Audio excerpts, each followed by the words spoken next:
잘 지내셨습니까? 예.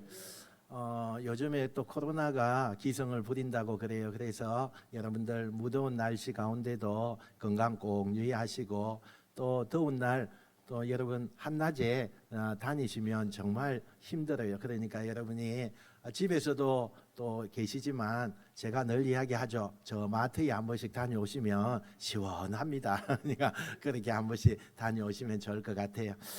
오늘 이제 우리 마태복음 26장 끝부분에 있는 말씀으로 우리가 함께 은혜를 나누고자 합니다. 지난 시간에 우리가 예수님의 고난의 일정들이 쫙 이렇게 되어진다고 시작되었다고 살펴봤죠. 예수님이 이제 체포되자마자 제자들이 예수님이 예언한 대로 이 제자들이 다 예수님을 두고 도망을 쳐요. 이제 예수님이 혼자서 어떤 일이 일어나게 되는가? 오늘 본문이 이렇게 시작을 합니다. 57절 말씀 우리 한번 같이 읽어보겠습니다. 57절 시작. 예수를 잡은 자들이 그를 끌고 대제사장 가야바에게로 가니 거기 서기관과 장로들이 모여 있더라. 아멘. 예수님을 체포하자마자 그 모든 당시에 제사장이었던 그 가야바의 집으로 호송이 되어집니다. 그리고 그 소문을 듣고 모여있던 그 사내들인 여러 종교 지도자들이 이미 대제사장의 집에 다 모여서 기다리고 있는 겁니다. 예수님이 끌려오자마자 곧바로 재판이 시작되는 거예요. 근데 이 재판은 처음부터 마지막까지 다 불법 재판을 하고 있습니다. 당시의 규정에 따르면 재판은 반드시 낮에 재판을 해야 돼요. 또 아무리 급박한 상황 가운데에서 있어도 너희가 낮 시간에, 밤이 아닌 낮 시간에, 공개된 시간에 해라. 이게 재판의 첫 번째 규정이에요. 재판은 어디서 해야 되느냐? 성전의 뜰에서 해야 됩니다.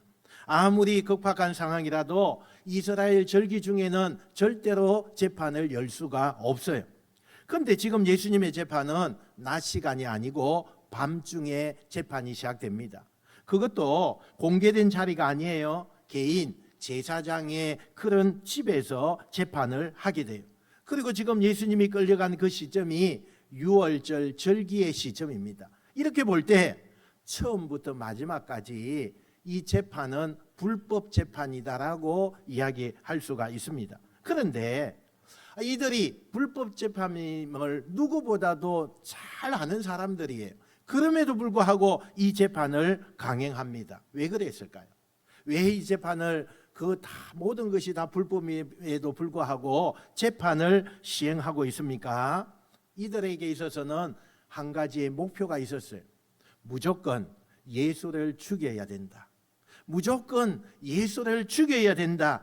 이 조건이, 이 목적이 달성하려면 자기들의 눈앞에 불법적인 것이 있다 할지라도 그 목적 때문에 그 불법을 덮어버리고 있다는 사실이에요. 이 재판의 결과가 정해져 있는 재판입니다. 그래서 우여곡절 끝에 재판이 시작이 되어져요. 대제사장인 재판장인 이 대제사장이 이미 여러 자기 편인 사람들 모아놓고 예수님을 이제 신문하고 있습니다. 자, 예수를 이제 고발하시오. 이렇게 대제사장이 말을 합니다. 그러니까 사람들이 처음에는 예수님의 제목을 이것저것 이야기를 많이 합니다. 그럼에도 불구하고 그 제목이 너무 약한 거예요. 예를 들면 저 예수가 안식일 날 병자를 고쳤습니다. 이렇게 고발해요. 그런데 병자 고친 것 가지고 그 사형 선고를 내릴 수가 없다는 거예요. 그러니까 이미 사형을 시킬 만큼 제목을 지금 찾고 묻고 있는데 아무리 고발을 해도 예수님을 사형시킬 만한 그런 제목이 나오지 않으니까 조급해진 이 대제사장이 더 강력한 거 없습니까? 다른 거 없습니까? 이렇게 재차 신경질적으로 그들에게 이야기를 하는 거예요. 이때 저 뒤에 어떤 사람이 손을 번쩍 들더니 이렇게 이야기를 합니다. 저 예수가 내가 하나님의 성전을 헐고 그리고 3일 동안에 내가 그 성전을 다시 지을 수 있다고 말한 적이 있습니다. 이렇게 이야기를 하는 거예요. 그렇게 고발한 이 사람의 내용은요, 정말 사실일까요? 아닐까요? 우리 요한복음 21장 19절에 보니까 실제로 예수님이 이 말씀을 직접 하시는 것을 보게 돼요. 내가 하나님의 성전을 헐고 3일 동안 다시 지을 것이다. 그런데 예수님이 이 말을 할 때는요, 이미 우리의 기존에 있는 요 성전을 무너뜨리고 3일 만에 내가 짓는다, 그것이 아니라 예수님이 몸이 사람들에게 죽임을 당하고 십자가의 죽음을 당하면 다시 3일 만에 부활할 것이다, 이 말씀을 지금 하고 있는데, 사람들은 이 말의 진위를 생각하지 않고 이 말만 가지고 지금 악용하기 시작한다는 거예요.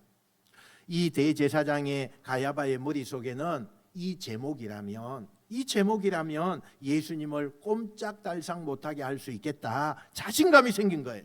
왜요? 이것은 성전에 대한 내란 업무죄예요. 내란 업무죄. 그래서 이 가야바가 흥분해서 이 얘기를 또 들은 사람이 없습니까? 막 그렇게 고함을 지르기 시작했어요. 재차 왜 이렇게 물어보느냐? 왜냐하면 이 당시에는요, 법적인 관계가 이런 게 있어요. 한 사람의 증인을 가지고는 절대 재판에서 이길 수가 없어요. 그 재판을 내릴 수가 없어요. 두 사람 이상이 증인이 되어야만 그곳에서 재판이 성인이 되는 거예요. 그러니까 한 사람 얘기만 할 수 없으니까 똑같은 증인의 사람이 한 사람이 더 없습니까? 재차 묻고 있다는 거예요.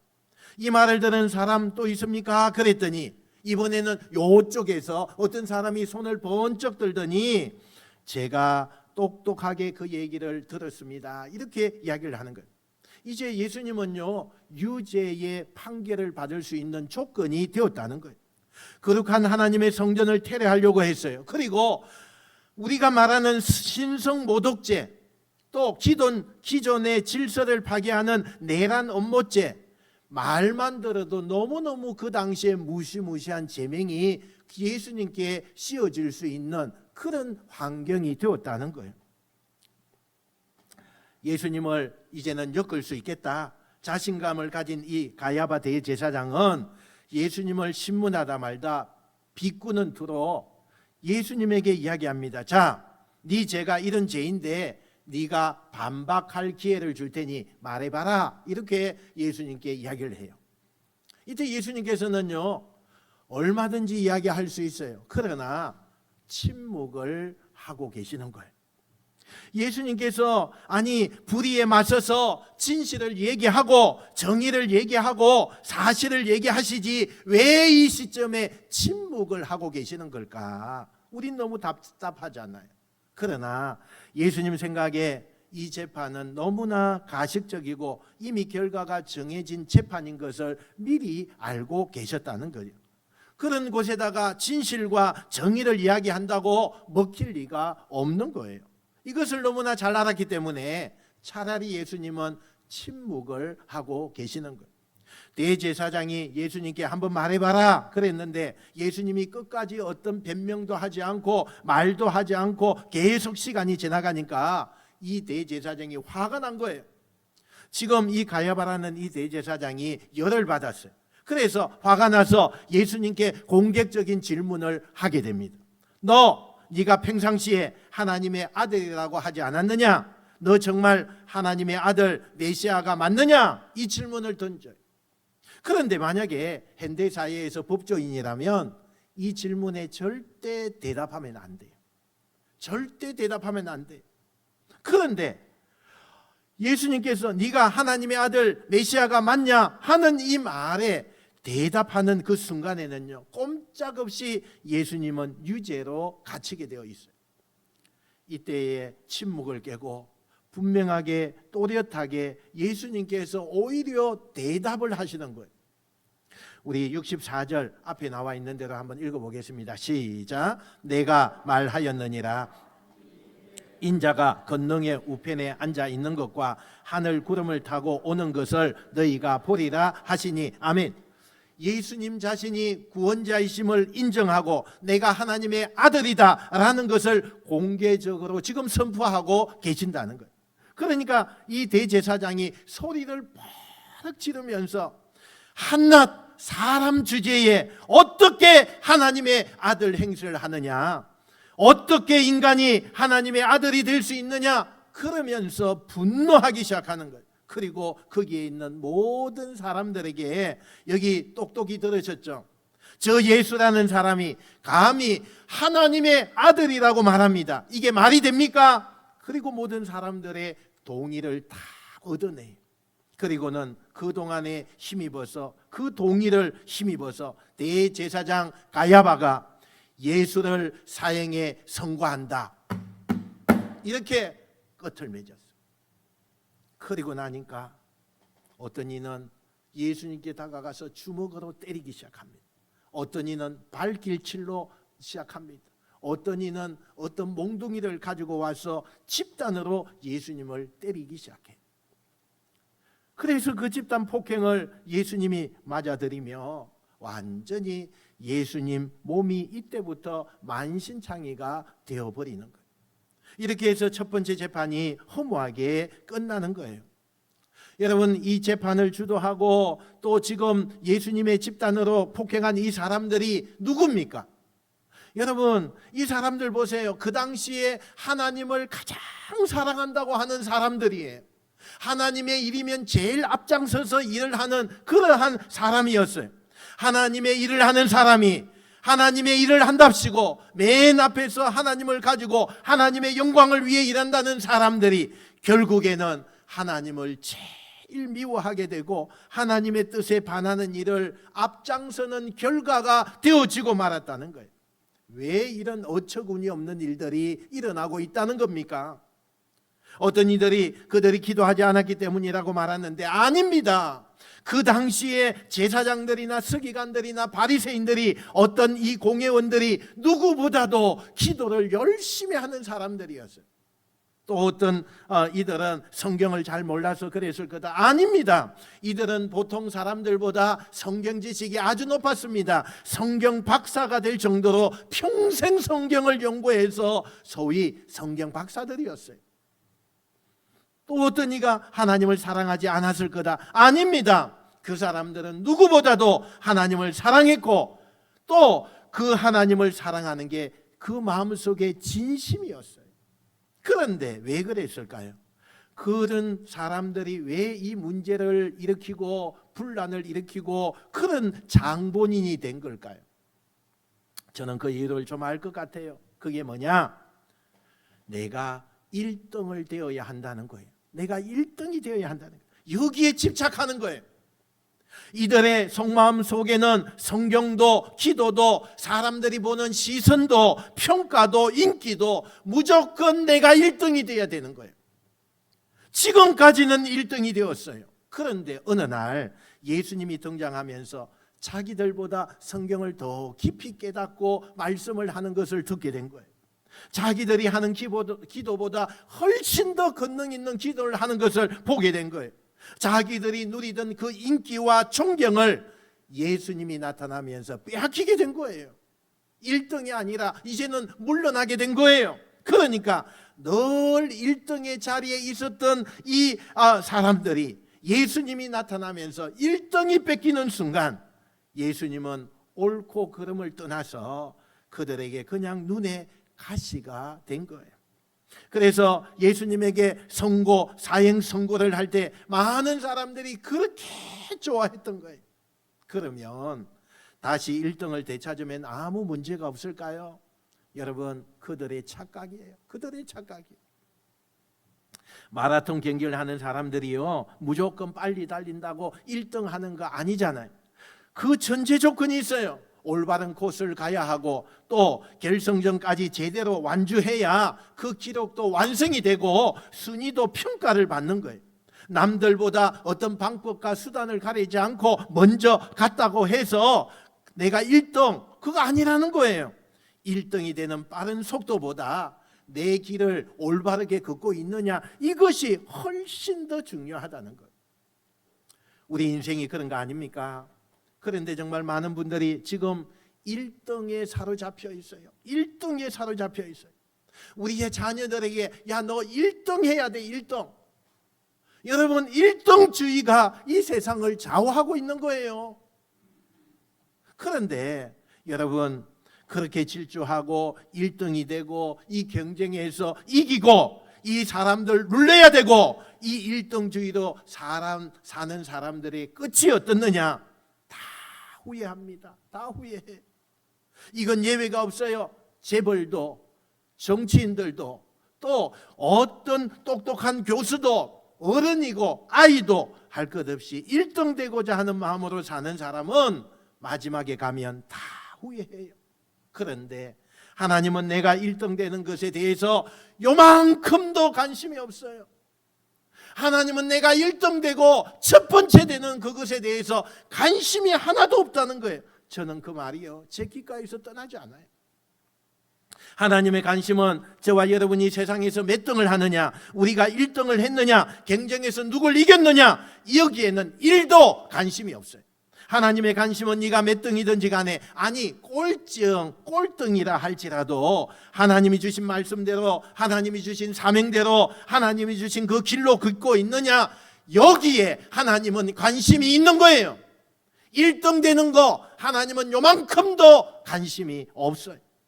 우리가 하나님이 주신 천국까지 완주하려면 1등 목표하는 거 그거 아니라 하나님이 주신 사명의 길을 우리가 제대로 걷고 있을 때에 천국에서 하나님께서 금메달을 우리에게 주시고 1등을 이렇게 매겨주신다는 것을 믿으시는 여러분 되시길 축원합니다. 여러분, 1등에 집착하지 마십시오. 오히려 내가 올바른 방향으로 가고 있는지 내 자신을 점검하는 시간이 반드시 일어나야 돼요. 이게 너무 중요하다는 거예요. 그래서 여러분이 늘 해야 될 게 있어요. 지금 내가 가고 있는 이 길이 옳은 길인가? 내가 가고 있는 이 방향이 옳은 방향인가? 이걸 확인하는 GPS가 뭐예요? 날마다 하나님의 말씀을 상고하고 하나님의 말씀을 내 마음에 묵상하고 그 말씀을 통하여서 나의 삶을 점검하는 거예요. 그게 여러분을 옳은 길로 인도하게 될 줄로 믿습니다. 특별히 여러분 부모님들께 부탁하는 것은 자녀들의 신앙을 개성하는 거예요. 자녀들의 신앙을 개성해야 돼요. 자녀들의 인생은 자녀들 거니까 네가 신앙도 선택하고 네가 믿음대로 네가 알아서 해. 그거 여러분 잘못된 거예요. 잘못된 거예요. 부모가 된 우리에게 하나님이 주시는 사명이 뭐냐? 자식에게 이 신앙을 잘 개성하는 거, 신앙을 잘 개성시키는 거, 이거 너무 중요해요. 그러려면 부모가 늘 자녀들 앞에서 신앙생활 잘 해야 되잖아요. 말씀을 가까이 하고 주일이면 예배에 빠지지 않고 기도의 자리에 빼놓지 않고 놓치지 않는 그런 늘 하나님 중심이 내 중심에 와서 그 하나님 중심대로 살아가는 그 정말 삶을 보여줄 때 우리의 자녀들이 척박하고 사막과 같은 이 세상을 살아갈 때에 그 믿음을 본받게 되어 있다는 거예요.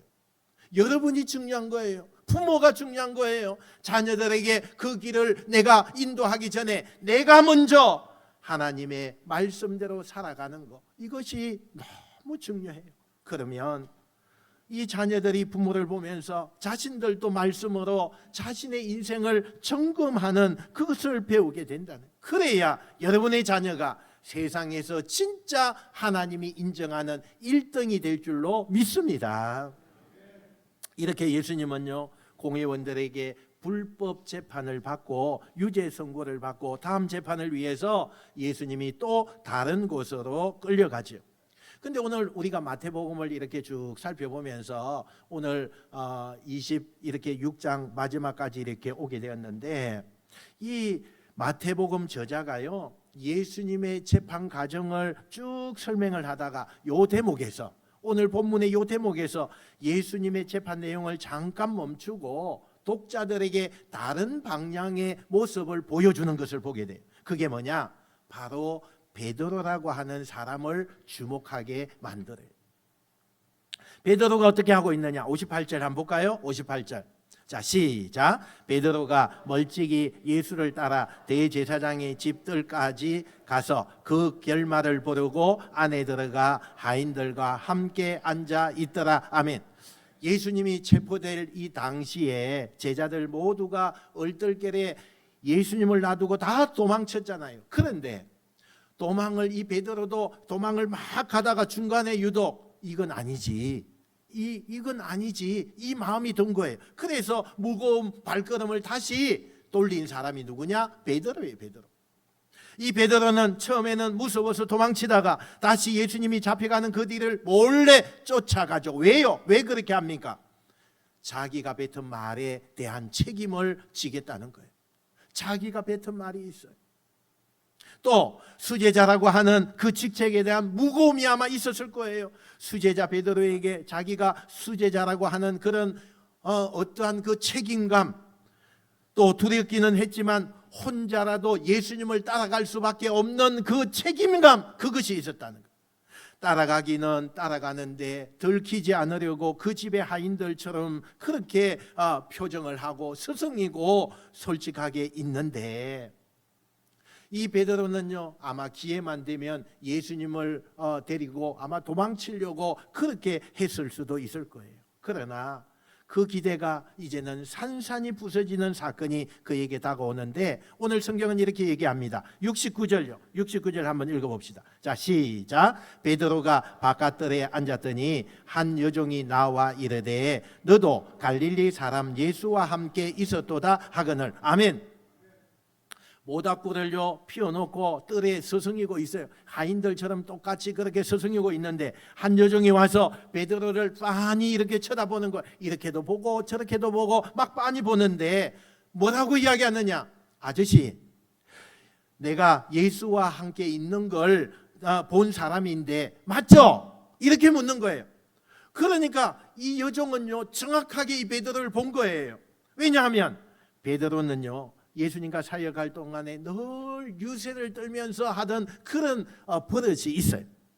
무슨 완장찬 사람처럼 사람들 앞에 막 나서기를 좋아해가지고 예수님이 집회에 참석했던 사람들 대부분이 베드로 하면은 다 알 정도로 그런 사람이었는데, 아마도 이 여종이 어느 집회에 참석했다가 이 베드로를 알고 있는 거예요. 그래서 그때 예수님과 함께 있는 걸 봤는데 맞죠? 이렇게 베드로에게 물으니까 순간 이 베드로가 움찔하는 거예요.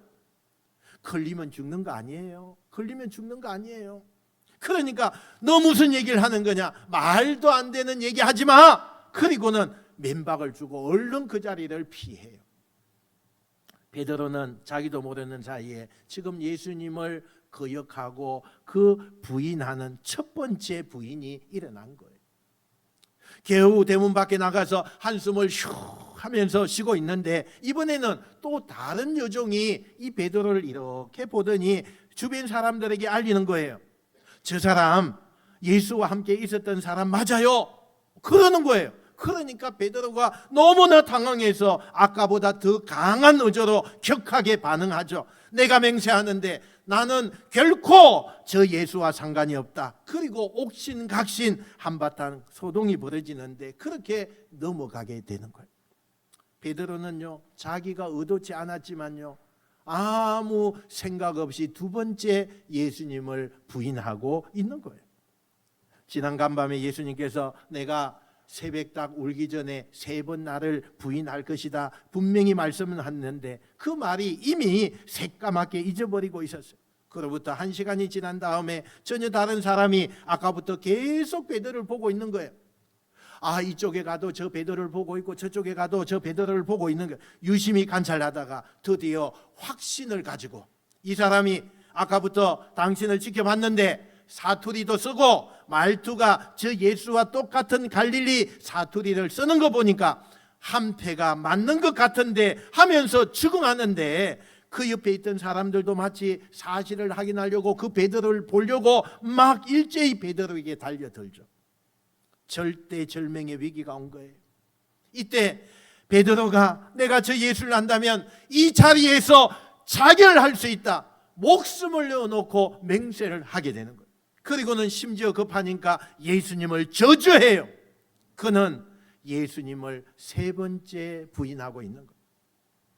그런데 이게 웬일입니까? 그렇게 예수님을 3번째 부인하고 있는데 저기서 막 많은 매를 맞고 집단 폭행을 당해가지고 온몸이 피가 나고 축 처져가지고 고개를 떨겨져서 정신도 없는 그 예수님이 바로 그 순간에 고개를 들고 베드로를 바라보고 있는 거예요.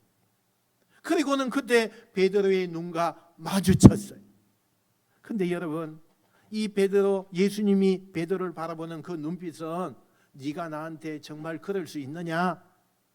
네가 어떻게 내 뒤통수를 쳐? 인간 같지도 않는 놈아. 이런 능멸과 실망과 저주의 눈빛이 아니라 난 널 이해할 수 있어. 나는 그래도 널 사랑한단다. 너 정말 괜찮다. 여러분, 그 눈빛이 말이 아닌 눈빛이 전해주는 진실, 눈빛이 전해주는 그 메시지가 있잖아요. 그 눈빛의 메시지가 베드로에게 오는 거예요. 그래서 어찌할 바를 몰라 하고 그 눈을 피해야 되나 계속 바라봐야 되나 이렇게 갈등하고 있는 그 순간에 그 새벽을 깨우는 우렁찬 소리가 그의 귓가에 들리는데 꽃기요 하면서 닭이 그 새벽에 오는 거예요. 그때 이 베드로의 머릿속에 내리처럼 스쳐간 그 지난밤 예수님이 하셨던 그 말씀이 또렷하게 생각나기 시작해. 오늘 밤 닭 울기 전에 네가 3번 나를 부인할 것이다. 그때 예수님께 그런 일은 절대로 일어날 수가 없습니다. 그런 일이 어떻게 일어날 수 있습니까? 라고 부정한 이 베드로, 지난밤에 그 이야기가 생각나기 시작하는 거예요. 예수님의 말씀대로 정말 자기가 3번 예수님을 부인하고 있는 자신의 모습을 본 거예요. 누가 뭐래도 예수님을 배반한 그 손가락질받기에 합당한 그런 사람이 되어 있는 것을 베드로는 깨닫게 된 거예요. 이때 이미 실패하고 이미 배신자가 되고 이미 아무것도 아닌 존재가 되었을 때 베드로는 뭘 할까? 그때 그는 상상할 수도 없는 일을 하게 되죠. 우리 75절 말씀 같이 읽어봅시다. 75절입니다. 시작. 이에 베드로가 예수의 말씀에 닭 울기 전에 내가 3번 나를 부인하라 하심이 생각나서 밖에 나가서 심히 통곡하니라. 밖으로 뛰어나가서 가슴을 쥐어짜면서 가슴을 치면서 머리를 쥐어 크게 뜯으면서 엉엉 소리 내어서 베드로가 울기 시작해요. 우리가 여러분 이 마태복음 1장에서 지금까지 26장까지 쭉 끝나는 지점까지 오는데 그동안 얼마나 많은 베드로의 모습을 봤습니까? 얼마나 많은 베드로의 충성심을 우리가 보았습니까? 그러나 지금 우리가 처음부터 여기까지 오는 도중까지 수없는 베드로의 이야기 가운데 가장 그 인생에 잘한 일이 하나 있다면 뭘까? 오늘 바로 지금 이 시간에 우리가 읽었던 이 말씀, 이 장면이에요. 예수님의 말씀을 떠올리면서 밖에 나가서 통곡하는 이 장면, 저는 이게 베드로가 지금까지 했던 일 중에 제일 잘한 일이라고 생각해요. 만약에 베드로가 자기가 예수님을 3번 부인한 것을 변명하려면 얼마든지 변명거리가 있어요. 내가 예수님을 일부러 부인하려고 한 게 아닙니다. 그건 작전상 일보 후퇴한 것입니다. 내가 일단 살아야 예수님을 구출하기라도 하고 지켜드리고 그렇게 살릴 기회도 있지 않겠습니까? 그러니까 이건 내가 부인하려고 한 게 아니라 예수님을 지켜드리기 위해서 내가 작전을 쓴 거지 내 본심은 그게 아닙니다. 얼마든지 변명할 수 있어요. 그런데 그런 합당한 변명을 할 수 있음에도 불구하고 성경 어디에도 조금도 베드로는 변명하지 않았어요. 그냥 자기의 잘못을 눈물로 다 인정하는 거예요. 다 인정하는 거예요. 솔직하게 아무 장벽에 벽도 치지 않고 자신의 모습을 하나님 앞에 내어놓는 거예요. 내가 이 정도밖에 안 되는 존재라고 자신의 연약함을 정말 철저히 깨닫고 하나님 앞에 벌레만도 못한 나를 용서해 달라고 하는 듯이 통곡하기 시작해요. 이게 초대교회의 위대한 사도가 되는, 정말 하나님 앞에 크게 쓰임받는 베드로의 위대함은 이 장면에서부터 시작된다는 사실이. 자기의 연약함을 인정했던 그 눈물은 눈에서 흐르는 눈물이 아니에요. 가슴에서 촉 솟구치는 눈물, 그걸 우리는 회개의 눈물이라고 하는 거예요. 그냥 누가 불쌍하니까 동정해서 감정에 의해서 흘리는 눈물이 아니라 내 가슴 속에서 솟구쳐 오르는, 반석에서 샘물이 터지는 것 같이 끊임없이 가슴에서 우러나와 흐르는 그 눈물로 하나님 앞에 흘릴 게, 하나님 앞에 드려질 때 우리는 그것을 회개요 또 회심이라고 말을 하는 거예요. 여러분, 오늘 우리는 주님께서 우리에게 주시는 이 말씀 앞에 대답을 해야 합니다. 주님은 우리에게 변명을 듣기 위해서 우리를 부르시고 계시는 것이 아닙니다. 왜 그랬냐고 따지거나 과정을 듣기 위해서 부르신 것도 아닙니다. 베드로처럼 자신의 연약함을 내가 인정하고 엎드리고 가슴에서 솟구치는 회개의 눈물로 돌이키기를 너무나 간절하게 원하고 있다는 사실이에요. 어느 인생이 연약하지 않는 인생이 있을까요? 어느 인생이 나는 죄짓지 않고 살겠습니다 하는 그런 인생 어디에 있겠어요? 다윗이 잘못한 게 없어서 믿음의 사람이 된 거 아니에요. 큰 죄를 다윗이 지었어요. 그런데 그는 말씀 앞에 변명하지 않았어요. 돌이키며 하나님 앞에 회개했을 때 하나님이 용서해 주시는 것을 우리가 보지 않아요? 우리가 살다 보면 잘못 살 수 있어요.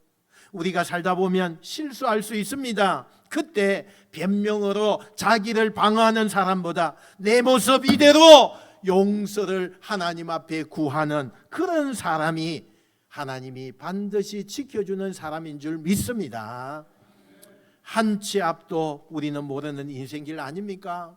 우리가 천국 가는 날까지 기억해야 될 게 있다면 결코 우리 주변에 누가 경쟁해서 내가 1등 되는 것으로 성공했다고 착각하지 마시고, 뒤처져도 좋으니 꼴찌가 되어도 좋으니 천천히 바른 길로, 제대로 된 길로 완주하셔서 천국에서 만나서 그 하나님이 우리에게 걸어주는 금메달을 받고 감격하고 감사하는 여러분이 되시길 축원합니다.